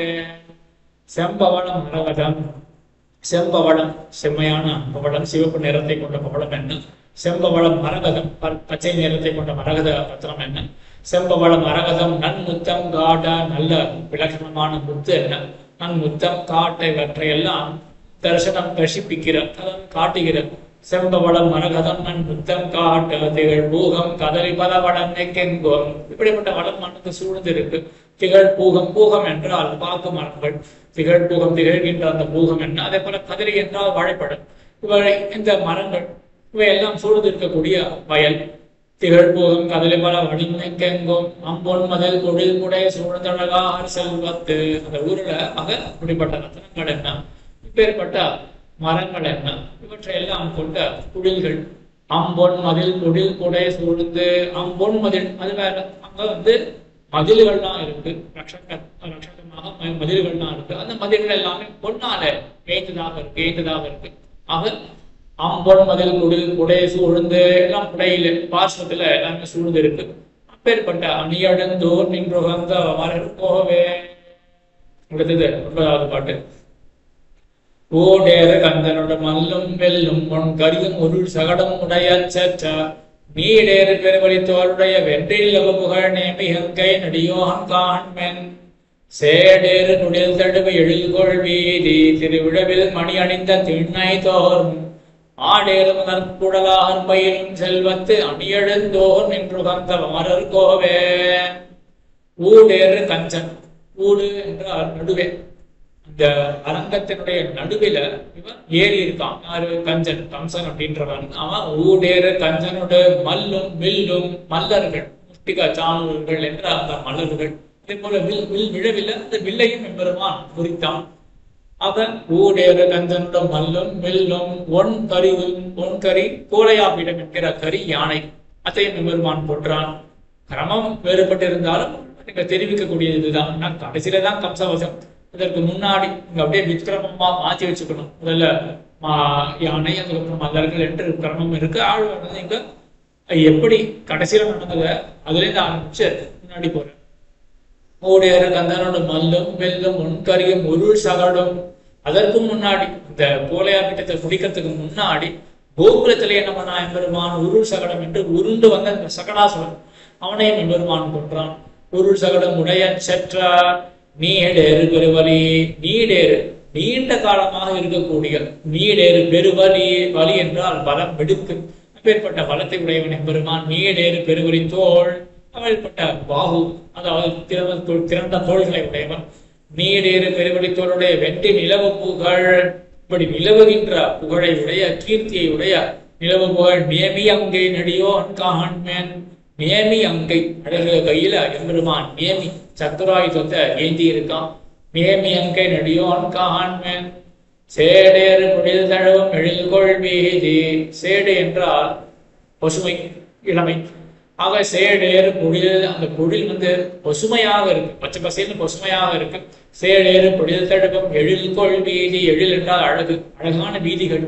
எழில்கொள் வீதி திருவிழவில். உற்சவ காலத்துல, திருவிழா காலத்துல, திருவிழவில் உற்சவ காலத்துல திருவிழவில் மணி அணிந்த திண்ணை. அந்த திண்ணைகள்லாம், அந்த ஊர்ல இருக்கக்கூடிய திண்ணைகள் எல்லாம் மணியானதுலாம் சிதறி இருக்கான். திருவிழவில் மணி அணிந்த திண்ணை தோறும். அப்படிப்பட்ட அந்த திண்ணைகள்ல ஆடேறு மகற்குடலார் பயிரும் செல்வத்து. அந்த திண்ணைகள்ல ஆடு என்றால் பரிமணம், வாசனை, நல்ல நறுமணம். ஆக அந்த நறுமணம் கொண்ட ஆடு ஏறு மகற்குடலார், அப்படிப்பட்ட நறுமணத்தை கொண்ட மலரை தன்னுடைய தலையிலே சூட்டி கொண்ட மகற்குடலார். அப்படிப்பட்ட ஸ்திரீகள் பயிலும் செல்வத்து இருக்கக்கூடிய, நெருங்கி வர்த்திக்கக்கூடிய ஊர் தான் அப்படிப்பட்ட செல்வத்தை கொண்டது. அணி எழுந்தோ நின்று வந்த மாறன் போகவே. இதற்கு பிறகு கடைசி பாட்டு. பன்றியாய் மீனாகி அறியாய் பாறை படைத்து காக்குண்டுமிழ்ந்த பரமன் தன்னை. அந்த மலர் கதிபதியும் அயனும் சேயும் அடிப்பணி அணி எழுந்தோ நின்று வந்த மலர் கோவை. கன்றி நடு வேல் வலவன் ஆலிநாடன் கலிகன்றி ஒடி செய்த இன்பப்பாடல். ஒன்றினுடன் நான்கும் ஓர் ஐந்தும் வல்லார் ஒலிகடல் சூழகாலும் உம்பருதாமே. பன்றியாய் மீனாகி அரியாய். பன்றி பராகவதாரம், மீன் மத்ஸ்யாவதாரம், அரி நரசிம்ம அவதாரம். பன்றியா மீனாகி அரியாய் இதெல்லாம் ஆகி பாறை படைத்து காத்தும் நுமிழ்ந்த பரமன் தன்னை. எல்லாவற்றையும் செய்யக்கூடியவன். பாறை, இந்த பூமியை எம்பெருமான் படைக்கிறான், காக்கிறான், உமிழ்கிறான். அதற்கு முன்னாடி எம்பெருமான் உண்டு இதை அழிக்கிறான். பாறை படைத்து காத்தும் நிமிழ்ந்த பரமன் தன்னை. அந்த அமரர் அதிபதியும், அமரர்களுக்கு அதிபதி தேவேந்தர். அயன் சேயுன். அயன் இவன் யாரு? சதுர்முகன். அவனுடைய சேய் யாரு? அவனுடைய மைந்தன் யாரு? அரண் சிவன். ஆக அமரருக்கு அதிபதியும் அயனும் சேயும் அடிப்பணியா இவர்கள் எல்லாம் வந்து வணங்கும்படியாக மணி அழுந்தோ நின்று வந்த அமரர் போ. அமரர்களுக்கெல்லாம் தேவாதி ராஜனாக இருக்கக்கூடிய எம்பெருமான் அவனை இவர்கள் எல்லாம் வந்து வணங்குகிறார்கள். அயனும் சேயும் அடிப்பணியா அணியெழுந்தோ நின்று வந்த அமரர் கோவை. இப்பேற்பட்ட தேவாதிராஜனை யார் கவி பாடிற்று என்றால் கன்றி நெடுவேல் வலவன் ஆடினாடன். கன்றி என்றால் கரை மாறாமல் இருக்கக்கூடியது. ஆழ்வாருடைய வேல். அந்த வேளால சத்ருக்களை எல்லாம் ஆழ்வார் கொல்லுகிறார். ஆனால் கொன்னாலும் கூட ஆழ்வாருக்கு வந்து அந்த வேலினுடைய அந்த கரை தங்கி இருக்கும் இல்லையா, ரத்த கரையை கழுவுறதுக்கு, அதை அளம்புறதுக்கு ஆழ்வாருக்கு பொழுதுக்கு வரலையா. அதனால ஆழ்வாருடைய அந்த வேலையில கரையானது அமைந்திருக்கான். கரை கண்டு நெடுவேல் வலவன். அதிகமா இருக்க வேண்டிய ஆழ்வார் இப்படி பண்ணலாமா என்று அதெல்லாம் பூர்வ விருத்தாந்தம் என்றும் கொள்ளலாம். அப்படி இல்லைன்னா இதுக்கெல்லாம் தாற்பயம் என்ன அப்படின்னா, ஆதிகளை வார்த்தைகளை கொண்டு நிரசிக்கிறார் அப்படின்னு தாற்பயம். ஆக கண்டு நெடுவேல் வலவன். நெடுவேல் வலவன் நெடுமையாக நீண்டு இருக்கக்கூடிய வேல். கண்டி நடுவேல் வலவன் ஆலிநாடன். ஆக ஆலி அப்படின்ற ஊருக்கு அதிபதி ஆலிநாடன். கண்டி நடுவேல் வலவன் ஆலிநாடன். கலிகன்றி ஆழ்வார். கலிகன்றி ஒளி செய்த இன்பப் பாடல். இன்பமிக்க பாடல்கள் இவற்றெல்லாம் ஒளி செய்த இந்த இன்பப் பாடல். ஒன்றினோட நான்கும் ஓர் ஐந்து, 1, 4, 5 அப்படின்னு ஆதரத்தோட திரும்ப ஒன்னா சொல்லியிருக்கலாம். ஆனா பாட்டில் இருக்கக்கூடிய ஆதரத்தினால பிரிச்சு அனுசந்தானம் பண்றார். கொண்டு நான்கும் ஓர் ஐந்தும் வல்லார் இந்த 10 பாட்டுகளை வல்லவர்கள் ஒளிகடல் சூழலான முன்பருத்தாமே ஒளிகடல் சூழ் என்று ஒளியை ஒலிக்கிற இந்த கடல் ஓசை போடக்கூடிய கடலாலை சூழப்பட்ட இந்த மண், இந்த உலகம் அத்தை வாழக்கூடிய முன்பருத்தாமை என்று எப்படி நம்ம சில பேர்லாம் ராஜால அதாவது அகத்துல ராஜாவை போல இருக்கார் அப்படின்னு அகத்துல இருக்கக்கூடியவர்கள ராஜாவை போல இருக்கீங்க அப்படின்னு சொல்லுவோமோ, அதே போல இப்போ இந்த உலகத்தை ஆளுநர்களா எப்படி ஆளுநர்கள் என்றால் முன்பருத்தாமை என்று தேவர்களை போல தேவர்கள் எப்படி உலகத்தை ஆளக்கூடியவர்களாக இருப்பார்களோ அதே போல இவர்கள் உலகத்தை ஆளுவார்கள் என்று மங்களாசாசனம் பண்ணுகிறார். ஆழ்வார் இப்படி எல்லாம் பண்ணலாமா? ஸ்ரீவைகுண்டம் போவார்கள் அப்படின்னு மங்களாசாசனம் பண்ணலாமே. ஆழ்வார் அதை விட்டுட்டு இந்த மாதிரி லோகத்துல சமிருதமான ஐஸ்வர்யத்தோட இருப்பார்கள் அப்படின்னு மங்களாசாசனம் பண்ணலாமா என்றால், ஆழ்வாருடைய திருவுள்ளம் எப்படின்னா அந்த ஐஸ்வர்யமும் கூட பாகவத சேஷம் அப்படிதான் ஆழ்வார் பண்ணார். அந்த ஐஸ்வர்யத்தையும் பாகவத சேஷமாக்க அப்படின்னால ஆழ்வார் அதையே ஆசாசிக்கிறார். ஆகையினால இப்படி பலசுத்தியை சொல்லி ஆழ்வார் இந்த தேரெழுந்தூர் பாட்டு தலை கற்றார். 40 பாட்டு இந்த தேரெழுந்தூர் அப்படின்ற திவ்யதேசத்துக்கு. இதான் கடைசி பதிகம், 4வது பதிகம். இதற்கு பிறகு சிறுபுலியூர் அப்படின்ற திவ்யதேசத்தை மங்களாசாசனம் பண்ணவர். ஆக இப்பேற்பட்ட இந்த திவ்யதேசத்தை ஆடின ஆழ்வாருடைய இந்த பதிகத்தை பத்தி எனக்கு பேசுறதுக்கு வாய்ப்பு கொடுத்த எதுகிரி மட்டத்தினுடைய நிர்வாகிகளுக்கு நன்றியை தெரிவித்துக் கொண்டு அடியேன் கிருத்தகீதையை தெரிவித்துக் கொண்டு அமைகிறேன். ஆழ்வார் திருப்படிகளே சரணம், பெருமாள் திருப்படிகளே சரணம், ஜீயர் திருப்படிகளே சரணம். பற்பமெனத்திகள் பைங்கழலும் தன் பல்லவமே விரலும் பற்பமென திகழ் பைங்கழலும் தன் பல்லவமே விரலும் பாவனமாகிய பைந்துவராடை பதிந்த மருங்கழகோ பாவனமாகிய பைந்துவராடை பதிந்த மருங்கழகோ முப்புரி நூலோடு முன்கையில் ஏந்திய முக்கோல் தன்னழகும் எப்பொழுதும் யதிராசன் வடிவழகு என் இதயத்துள்ளதால் இல்லை எனக்கெதிர் இல்லை எனக்கெதிர் இல்லை எனக்கெதிரே இல்லை எனக்கெதிர் இல்லை எனக்கெதிர் இல்லை எனக்கெதிரே இல்லை எனக்கெதிரே இல்லை எனக்கெதிரே இல்லை எனக்கெதிரே